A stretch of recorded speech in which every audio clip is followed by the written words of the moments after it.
Isabelle, quand on se lance dans une démarche réseau, on se pose un certain nombre de questions, on est confronté à un certain nombre de sujets. Alors, première question, comment se préparer avant, pour obtenir finalement un rendez-vous réseau? Comment se préparer avant l'appel téléphonique?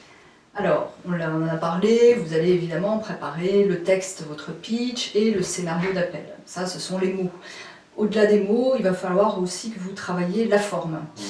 Et donc, vous devez comprendre que ce qui va faire que votre interlocuteur, à la fin de l'appel téléphonique, vous donnera un rendez-vous, ce sont deux éléments. D'une part, effectivement, la qualité de la recommandation, qui va être le sésame, mais qui ne sera pas toujours suffisant. Évidemment, si vous appelez de la part du PDG de l'entreprise, en principe, ça suffira, mais ce n'est pas souvent le cas.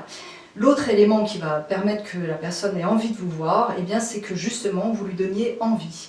Et ce qui va faire que vous allez donner envie, c'est que vous aurez un ton chaleureux, très courtois, professionnel.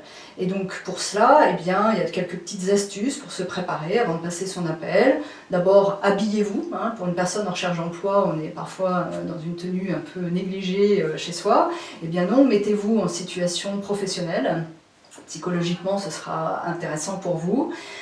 Levez-vous pour vous respirerez mieux, souriez pour détendre les traits de votre visage, chauffez votre voix et surtout dites-vous des messages positifs à la fois sur vous-même, sur la qualité de votre parcours et donc le plaisir qu'aura votre interlocuteur avec le moment qu'il passera avec vous lorsqu'il sera en entretien.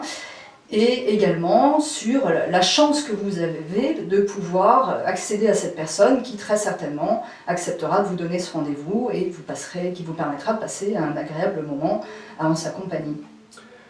Très bien, autre question, si j'ai besoin ou je souhaite développer des opportunités à l'international, quels sont les conseils que vous pourriez donner pour, je ne sais pas, trouver des entretiens réseau à Londres, à New York, à Shanghai? Eh bien écoutez, par exemple, imaginons que vous souhaitiez effectivement trouver un emploi en Angleterre. Vous pouvez évidemment vous servir de l'annuaire des ESCP et pouvoir parcourir sur LinkedIn ou dans l'annuaire qui travaille sur place, les contacter. Une autre façon est également de vous servir de fichiers de chasseurs de tête à l'international et pouvoir également les repérer. Et sans doute que la façon la plus efficace est de vous bloquer quelques jours dans votre agenda à un horizon par exemple de 4 semaines et d'appeler ces différentes personnes en leur disant que vous serez justement à Londres du temps au temps, avec une amplitude de jours suffisante pour ne pas vous coincer vous-même et pour pouvoir effectivement caser quelques rendez-vous à ce moment-là. Et puis donc effectivement on a aussi les groupes et les délégués pays qui peuvent aider dans cette démarche. Une autre question qui se pose, c'est que, bon, on a dit qu'il fallait à peu près une centaine de rendez-vous réseau pour obtenir une dizaine d'opportunités, donc un job.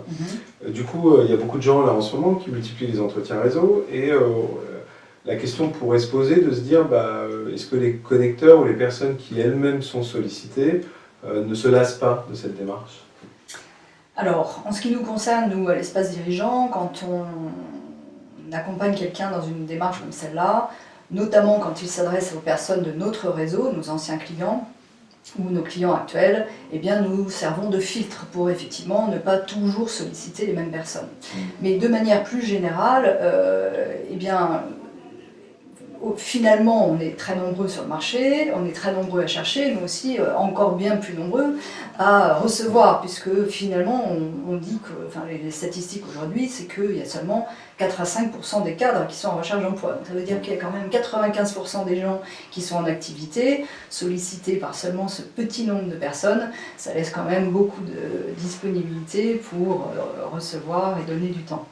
Et puis il y a tout l'effet solidarité qui va jouer, qui fait que chacun, aujourd'hui, vu la conjoncture, est assez conscient, plus ou moins bien entendu, mais enfin que aujourd'hui c'est vous qui êtes dans la situation de la personne en recherche d'emploi, mais peut-être que demain ce sera lui, et le réseau est justement le pari de ce jeu du donnant-donnant, qui n'est pas un jeu symétrique.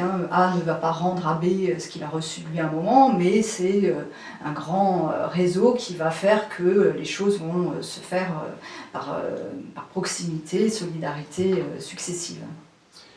Isabelle, un grand merci pour ce témoignage et tous ces bons conseils.